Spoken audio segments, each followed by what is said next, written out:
PM Narendra Modi की कुर्सी संकट में फंस गई है। आरएसएस ने नरेंद्र मोदी से पीएम पद छोड़ने को कह दिया है। संघ और पीएम मोदी के बीच की ये दूरी बढ़ने का सबसे बड़ा कारण अगर कोई है तो वो बीजेपी अध्यक्ष के चुनाव को ही माना जा रहा है। बीजेपी का अध्यक्ष का चुनाव होना तो था 2023 में ही, लेकिन लोकसभा चुनाव के चलते इसे 1 साल टाल दिया गया था और एक्सटेंशन दे दिया गया था जेपी नड्डा को। लेकिन उसके बाद पीएम मोदी और आरएसएस के बीच में अध्यक्ष के नाम पर अभी तक सहमति नहीं बन पाई और इसी के चलते चुनाव टलता जा रहा है, चुनाव नहीं हो पा रहा है।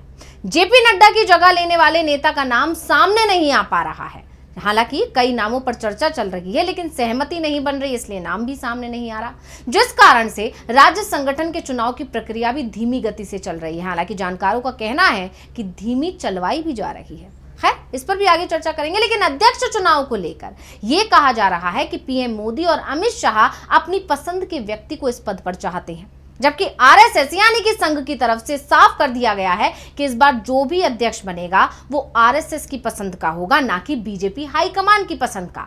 बल्कि बीजेपी हाईकमान को सिर्फ उस नाम पर मोहर लगानी है जो नाम संघ की तरफ से दिया जाएगा। अब खबर यह भी आ रही है कि संघ की तरफ से यह धमकी भी दे दी गई है कि या तो उसकी पसंद का अध्यक्ष होगा या फिर वो अपनी पसंद का पीएम बनाना चाहेगी। अब पीएम मोदी को एक चीज चुननी है, या तो वो अध्यक्ष अपनी पसंद का रख लें या फिर पीएम की कुर्सी पर वो बैठे रहें। यानी सीधे सीधे आरएसएस ने पीएम मोदी से इस्तीफा ही मांग लिया है। तो आज हम आरएसएस और बीजेपी हाईकमान के बीच शुरू हुई इसी टकराव को लेकर करने जा रहे हैं इस स्पेशल रिपोर्ट में बात। नमस्कार, मैं हूं अंशिता। अब सबसे पहले बात हम अध्यक्ष पद पर पीएम मोदी की पसंद की कर लेते हैं, क्योंकि पीएम मोदी या फिर बीजेपी आलाकमान और आरएसएस के बीच टकराव इसी बात को लेकर चल रहा है कि पीएम मोदी चाहते हैं कि उनकी पसंद का अध्यक्ष होना चाहिए। अब बीजेपी अध्यक्ष पद को लेकर वैसे तो पीएम मोदी की पहली पसंद हर कोई जानता है। इस पद पर इस समय अध्यक्ष बनकर जेपी नड्डा बैठे हुए हैं और पीएम मोदी भी जेपी नड्डा को पसंद भी करते हैं। लेकिन मोदी को इस बात का एहसास है कि आरएसएस किसी भी कीमत पर नड्डा को तो अब सहन करने के लिए तैयार नहीं है, यानी नड्डा के नाम पर आरएसएस किसी कीमत पर राजी नहीं होगा।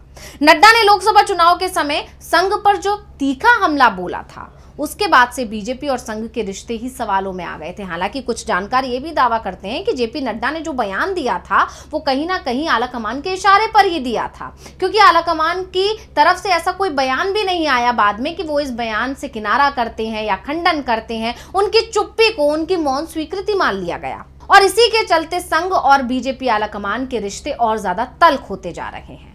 हालांकि लोकसभा चुनाव के बाद इन रिश्तों को सुधारने की कोशिश की गई, संघ के साथ दूरियां कम करने की कोशिश की गई और ये रिश्ते कुछ हद तक सही हुए भी हैं। ऐसे में नड्डा को फिर से अध्यक्ष पद देकर संघ को नाराज करने का जोखिम बीजेपी हाईकमान उठाने को तैयार नहीं है, क्योंकि बीजेपी हाईकमान संघ की अहमियत समझ चुका है लोकसभा चुनाव के नतीजे आने के बाद।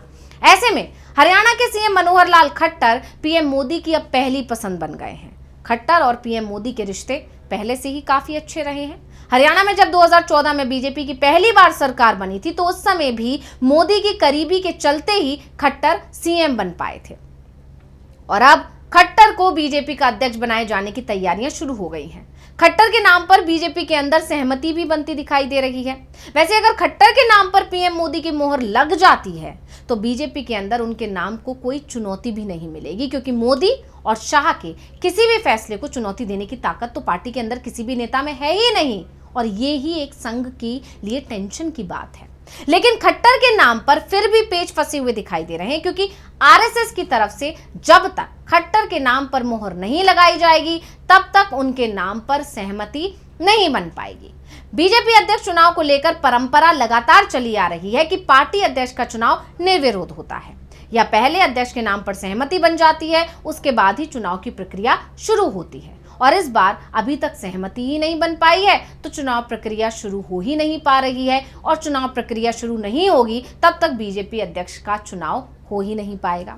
तो पीएम मोदी को भी इस बात का एहसास हो गया है कि बिना आरएसएस की मंजूरी के अगर अध्यक्ष पद पर अपनी पसंद के व्यक्ति को चुनाव करा दिया गया, यानी अपने पसंद का व्यक्ति उस पद पर बिठा दिया गया, तो संघ के साथ जो रिश्ते पहले ही खराब हैं वो और खराब हो सकते हैं। और इसी के चलते 11 साल में पहली बार ऐसा हुआ जब नरेंद्र मोदी 30 मार्च को नागपुर में संघ मुख्यालय पहुंचे थे, जहां मोहन भागवत से उन्होंने बातचीत भी की थी, जिसमें संघ चीफ ने मोदी से यह साफ साफ कह दिया कि पहला अध्यक्ष पद का चुनाव जल्दी से जल्दी कराए जाएंगे और नड्डा की जगह किसी और को पार्टी की कमान दी जाए, और दूसरा बीजेपी का अध्यक्ष आरएसएस की विचारधारा से जुड़ा व्यक्ति ही बनेगा, यानी आरएसएस की पसंद का ही होगा। और तीसरा ये कहा कि अध्यक्ष कौन बनेगा ये आरएसएस की तरफ से ही तय किया जाएगा, यानी आरएसएस नाम पहुंचाएगा और उस पर बीजेपी हाईकमान को सहमति देनी होगी। और अगर बीजेपी हाईकमान चाहता है कि अध्यक्ष पद कर उसकी पसंद चले तो फिर आरएसएस की पसंद के व्यक्ति को प्रधानमंत्री की कुर्सी देनी पड़ेगी। यानी आरएसएस अब बीजेपी पर जो कंट्रोल खो चुका है उसे वापस पाना चाहता है। यानी आरएसएस ने पीएम मोदी को दो विकल्प दिए हैं, या तो वो पीएम पद छोड़ दें और अपनी पसंद के व्यक्ति को बीजेपी का अध्यक्ष बनवा दें।